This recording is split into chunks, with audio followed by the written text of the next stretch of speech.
There's one thing that you and I and every other person on earth have in common. One single concept without which the whole world would be thrown into utter confusion.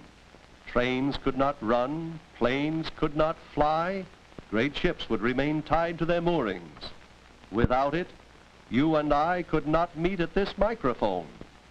We depend upon it a dozen times a day, yet few of us ever stop to think of it at all. It is the miracle of time.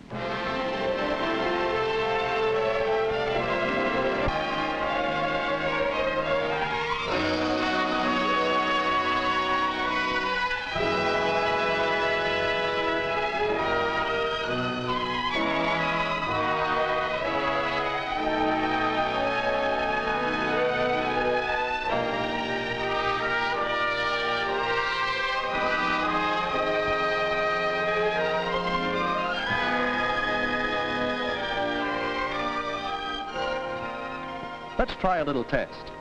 Let's see how well, if you had no watch, you could judge the passage of time. Let's have the lights out, please. Listen. Time is ticking away. Can you tell how much time? How many seconds from the instant I said listen until now? How long a period would you say that was? Actually, it was 10 2/5 seconds. How close did you guess? Few of us, if any, could say exactly. For time is an elusive thing, difficult to grasp.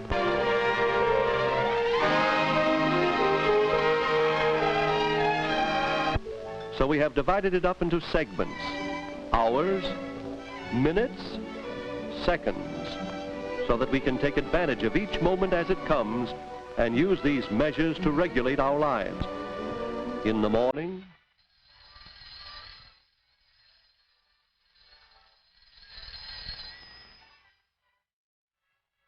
in the evening,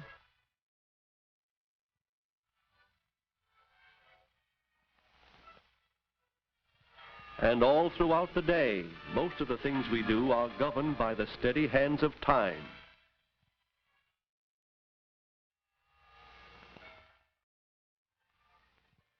Every day, 1.5 million Americans journey by railroad, each with a special destination, a network of travel possible only because every single one of us knows the exact pinpoint of time that is meant when we hear the announcer say, "Train number 375 from Washington, arriving track 1 for Charleston, Savannah, Jacksonville, and..."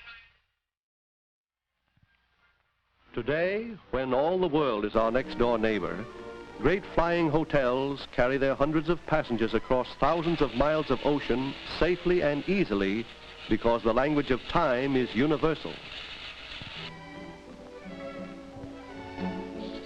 Okay, TWA number 59. Off time 44. Okay to leave tower frequency. TWA 59 to LaGuardia Tower. We are off at 44.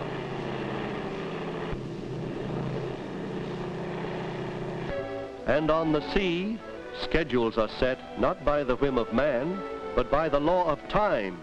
For time and tide tell us when to move a giant liner from her berth. On some occasions, the important unit of time is the hour. Sometimes it's minutes, sometimes seconds.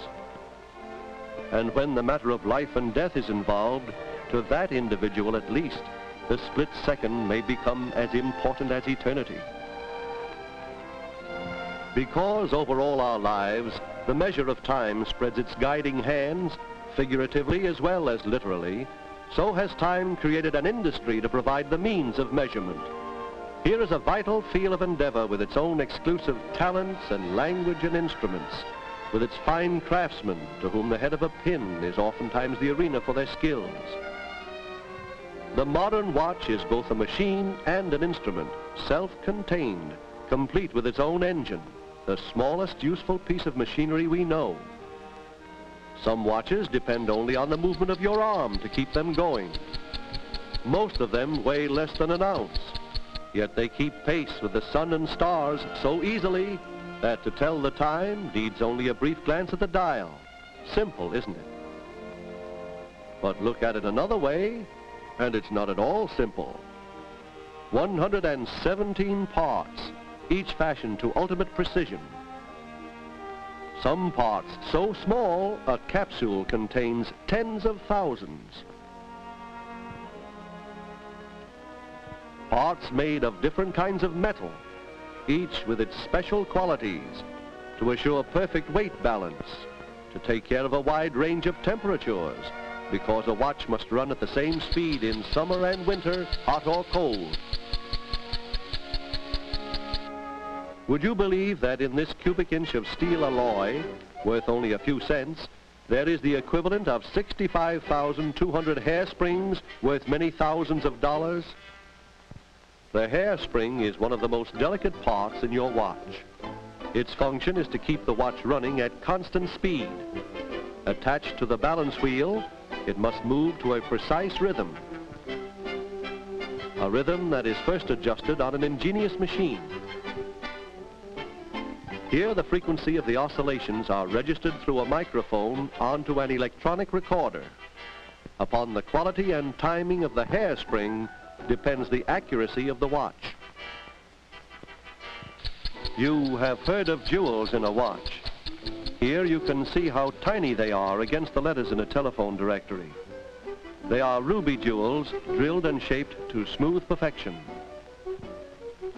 They can be machined more perfectly than any metal that can be used, and because they are harder and less porous than metal, these jeweled bearings are placed at all strategic points in your watch to guard against wear or friction. Some parts that hold other parts together are so small that dozens of them will cling to your fingertip. Yet each one is fashioned perfect. Think you're pretty good with a screwdriver? How would you like to work on these?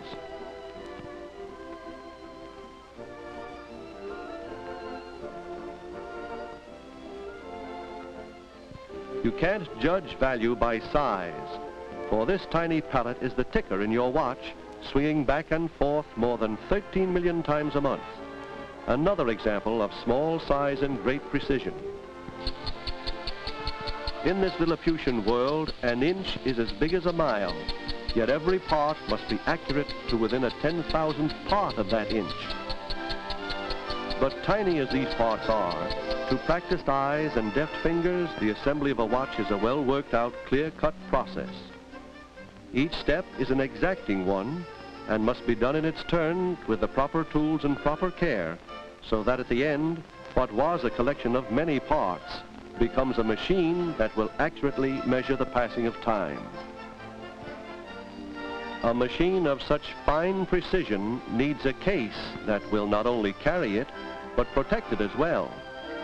Since most watches today are worn upon the wrist, the case, however small or delicately modeled, must withstand the jars, the wear and tear of our active lives.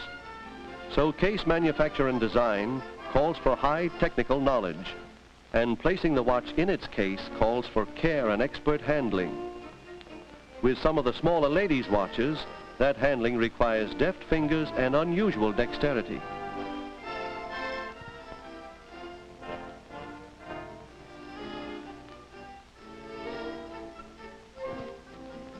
Then a thorough inspection to be sure that the movement and the crystal fit the case properly, that the hands are correctly set. Every detail gets critical attention. Will the watch keep time? Here's an instrument that can answer that question. The watch is clamped to a microphone which amplifies its ticking. The sounds are translated into dots on paper which show the accuracy of operation of the watch. This test, in only half a minute, indicates how the watch will run for 24 hours. Here's another type of timing device that goes a step further. You've heard the heartbeats of a watch. Now you can see them, fractional seconds, transformed into weird patterns on the screen of an oscilloscope. Here in the research laboratory, many unusual instruments are used to determine the performance of a watch.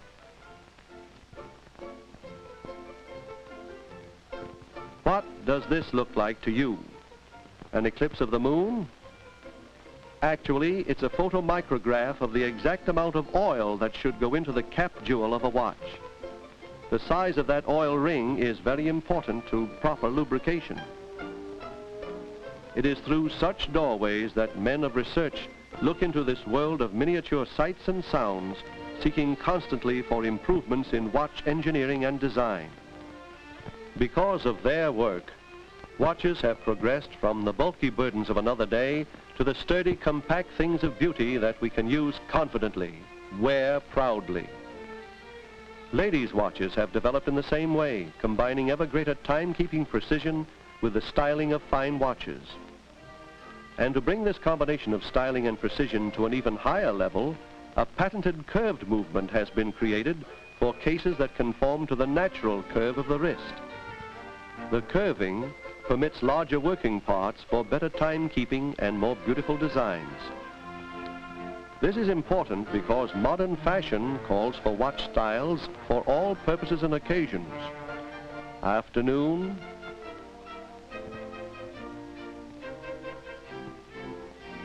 evening, here, for the businessman,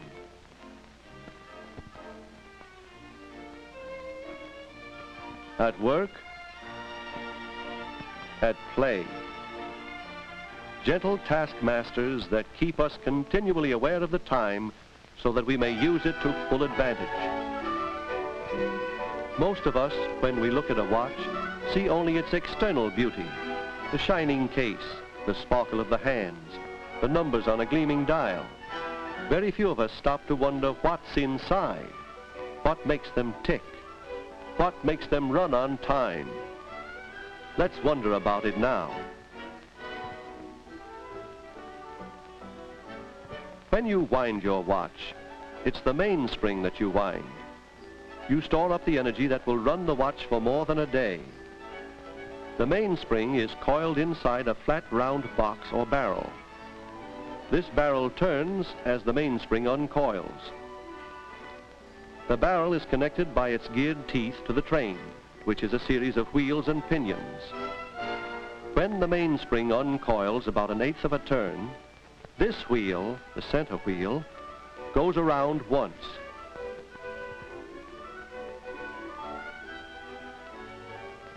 This one, the third wheel, 8 times.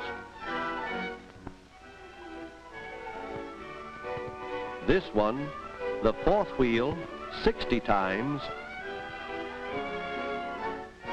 And this one, the escape wheel, 600 times. There we have something to work with. Wheels that can be used to turn different hands at different rates of speed. Here, in a panoramic view of the inside of a watch, we can see how the wheels are geared to turn one another.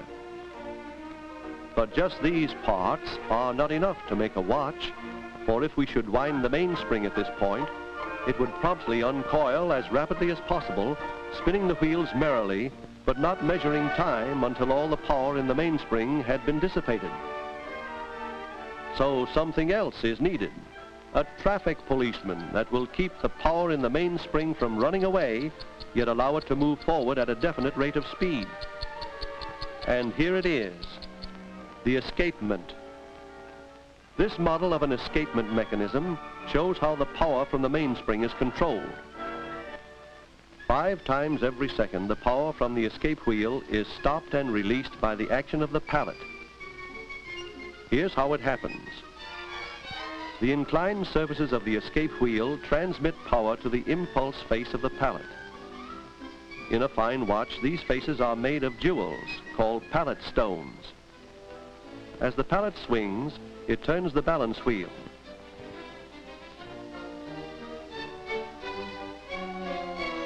When the balance wheel turns, it winds up the hairspring. Then when the escape wheel releases the pallet, the power from the hairspring turns the balance wheel back to start the cycle all over again. It is the exact timing of the oscillations of the balance wheel that determines the precision of your watch. The rhythmic dance of the pallet jewels against the teeth of the escapement wheel is what makes your watch tick. 5 ticks every second, 18,000 ticks an hour, day in, day out, 157,680,000 times a year. How far do you suppose it travels in that length of time? Just imagine that this tiny balance wheel were rolling steadily on tracks, like the wheels of a locomotive running down the main line at 5 revolutions per second. In a single year, this ticking wheel travels the distance from San Francisco to New York. To keep a locomotive rolling across the country for the same distance, at least 6 times during that trip, it would be carefully inspected, and a dozen vital points would have their all-important portions of oil. A watch needs oiling too. Not so much, but it's just as important to its performance, and a thorough cleaning and inspection at least once during that run from San Francisco to New York. That's why the watch repairman plays as vital a role in keeping precision in your watch as the maker plays in building precision into it. That means taking the watch apart piece by piece, each part soaked in a cleaning solution, then scrubbed like a schoolboy's ears, carefully examined for signs of impacted dirt and rust. The jewels cleaned with wooden pegs, the pinion shafts cleaned with a special kind of fibrous wood. Then oil, just the right amount, just the right kind, in just the right places to make sure that it is ready for another year of dependable service. Service that will mean most to those who have learned the value of time. For the ability to use time well is a mark of character. That's why the watch has come to measure not only the hours and minutes, but also the significance of the years. In this world, which is geared to keep pace with the sun and stars, to each of us is given the gift of time.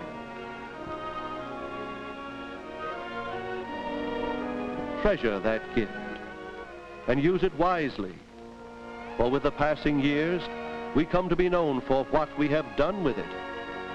It is a symbol of progress, moving always forward, never back, assuring that each new hour will deliver its full count of 60 minutes, and that it will be so always, erasing the past, naming the present, measuring the future, working the miracle of time.